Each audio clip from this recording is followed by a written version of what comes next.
Two people walk into the same shop on the same day and buy the exact same things. The same food, the same phone, the same tank of gas, the same winter coat, the same insurance on the same car. And at the end of the year, one of them has paid hundreds, sometimes thousands of dollars more than the other. For identical things. The difference between them is not taste. It is not effort. It is not that one is smarter or works harder. The only difference is that one of them started with less. And here is the part nobody tells you. Being short on money is not just a lack of money. It is a cost all by itself. There is a tax on being behind. You never see it on a receipt. Nobody ever hands you the bill, but you pay it every single day. And the less you have, the more it charges you. This is Money Mind, where we look at the psychology behind every dollar. We're not here to sell you a budgeting app or a side hustle. We're here to understand why money feels the way it feels and what it quietly does to the person carrying it. And today's truth is a hard one. Part of the reason it is so hard to climb out of a hole is that the hole itself is charging you rent. Being behind costs money, and it costs something even more valuable that we will get to in a minute. If you have ever worked hard, done everything right, and still felt like you were running just to stand still, this is why. Subscribe, because this is one of the most unfair forces running your life, and almost nobody ever names it. The usual story about people who are broke is that they must be bad with money. They must be lazy, or careless, or making terrible choices. Just budget better. Just plan ahead. Just make smarter decisions. As if the whole problem is a character flaw you could fix with a spreadsheet. But that story has it exactly backwards. It is not that being bad with money makes you broke. It is that being broke makes it almost impossible to be good with money. The shortage itself reaches into your mind and into your wallet and quietly makes everything harder and more expensive. Blaming someone for bad decisions while they are being taxed for being behind is like blaming a runner for being slow while they climb a hill, carrying a weight you cannot see.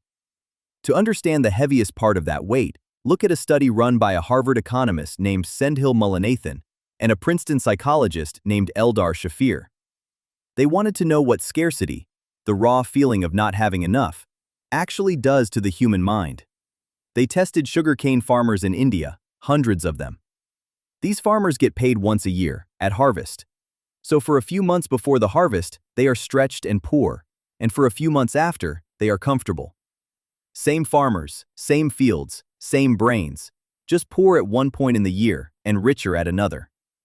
The researchers gave them the same intelligence and focus tests at both times.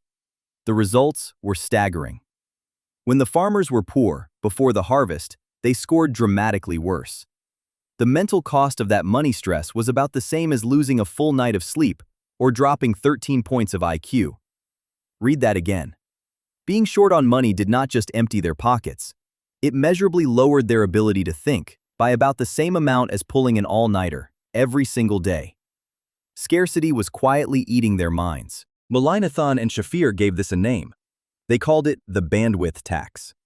Here is what it means plainly. Your brain has a limited amount of attention and mental energy, the way a computer has a limited amount of memory. When you are worried about money, a huge chunk of that memory is always running in the background, doing frantic math. How do I cover rent? What if the car breaks down? Which bill can wait one more week? It never fully switches off. Say it even simpler. When money is tight, part of your mind is always busy being afraid about money, so there is less of you left over for everything else. Less focus for your job, less patience for your kids, less energy to plan, to resist a bad deal, to catch a costly mistake. It is not that you suddenly got less intelligent. It is that most of your bandwidth is already taken, so whatever is left is running on fumes. Scarcity does not only make you poorer, it makes it harder to think your way out of being poor. And before you decide this is only about people in real poverty, notice the times you have felt it yourself. The week before payday, when you check your balance and something in your chest goes tight. The month a surprise bill lands. Anytime money gets tight, even for a little while, you feel the tunnel close in. Your focus narrows down to the one emergency right in front of you, and the bigger picture, the future, the smart long-term move, quietly vanishes from view. That narrowing has a name too. They call it tunneling. And it is the exact moment the tax collector arrives, because the tax comes in two forms, and once you see them, you cannot unsee them. The first is the tax on your wallet. The world literally charges you more for the same things when you have less. It even has a name. Researchers call it the poverty premium. If you cannot buy the car in one payment, you finance it and pay far more over time in interest. If you have less, your insurance often costs more because of the neighborhood you can afford to live in. If money is tight this week, you buy the small pack because it is all you can spare today, even though the big pack is cheaper for every unit inside it. You pay to pay late. You pay to borrow. You pay in fees that people with a cushion never even see. In the UK alone, people on low incomes pay hundreds of pounds a year extra for the exact same essentials. A novelist named Terry Pratchett captured it perfectly. A rich man buys one pair of good boots for $50, and they last him 10 years. A poorer man can only afford the cheap boots at $10, but they fall apart every single year, so over 10 years he spends more on boots than the rich man did, and still has wet feet the whole time. The poorer man pays more to have less. That is the poverty premium in a single pair of boots. The second is the tax on your mind, the bandwidth tax we just met. Under money stress, you tunnel. You solve today's emergency by quietly borrowing from tomorrow. The payday loan, the minimum payment, the bill you push to next month. Each one makes perfect sense inside the tunnel, and each one makes tomorrow a little harder. So the shortage creates the stress narrows the narrowed mind makes the short-term choice, and the short-term choice deepens the shortage. Round and round it goes. The hole digs itself. And here is the cruel design of the whole thing. This tax is regressive, which is a fancy word for a simple, brutal truth. The less you have, the higher the rate you pay. The person with savings gets rewarded with lower prices, better rates, and a calm mind that is free to plan. The person with nothing gets charged more, on every front, at the exact moment they can least afford it, in money and in mental bandwidth both. So when you hear that people who are broke should simply make better choices, understand what is really being asked.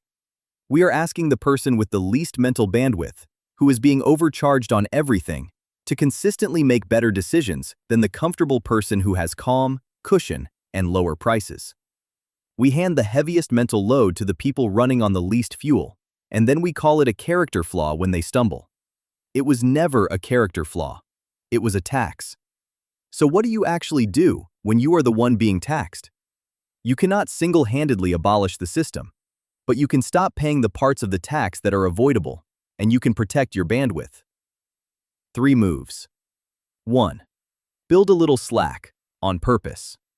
Scarcity is the absence of slack, of any room for error at all, and slack is the thing that breaks the cycle.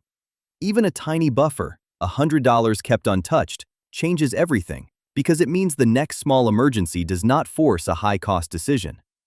You are not just saving money, you are buying back bandwidth. A buffer is quiet in your account and loud in your mind. 2. Get out of the tunnel by deciding in advance. Tunneling wins when you are forced to make money decisions in the heat of a crisis. So make the important ones ahead of time while you are calm, and then automate them. Automate the bill. Automate the small transfer to savings. Decide the line you will not cross before you are ever standing at it. A choice you made once, in a clear moment, cannot be hijacked by a panicked one later. You are lifting the decision out of the tunnel before the tunnel ever arrives. 3. Hunt the premium directly. Once you know the poverty premium is real, you can go looking for its pieces and cut them one by one. The pay-as-you-go tariff, the late fee, the interest on the thing you could have waited 2 weeks to buy. Attack the avoidable overcharges, one at a time.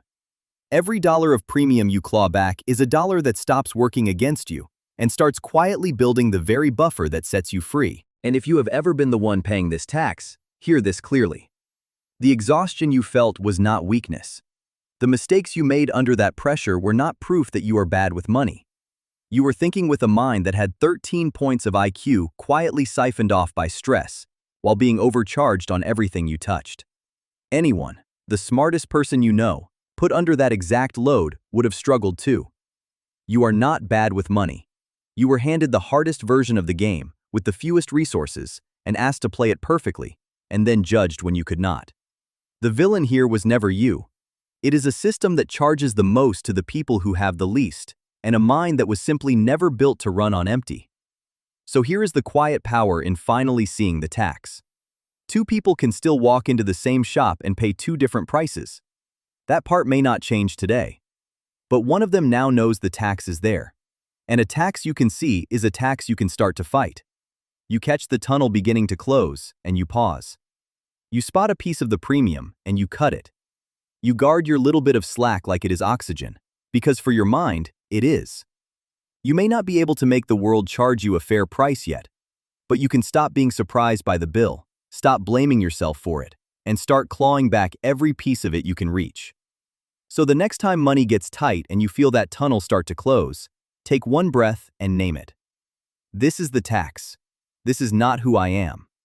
And then make one calm decision the tunnel did not want you to make. If this put words to a weight you have quietly carried, share it with someone who needs to hear it was never their fault. And subscribe, because next time we are going to pull the curtain back on another invisible force shaping your life. I'll see you there.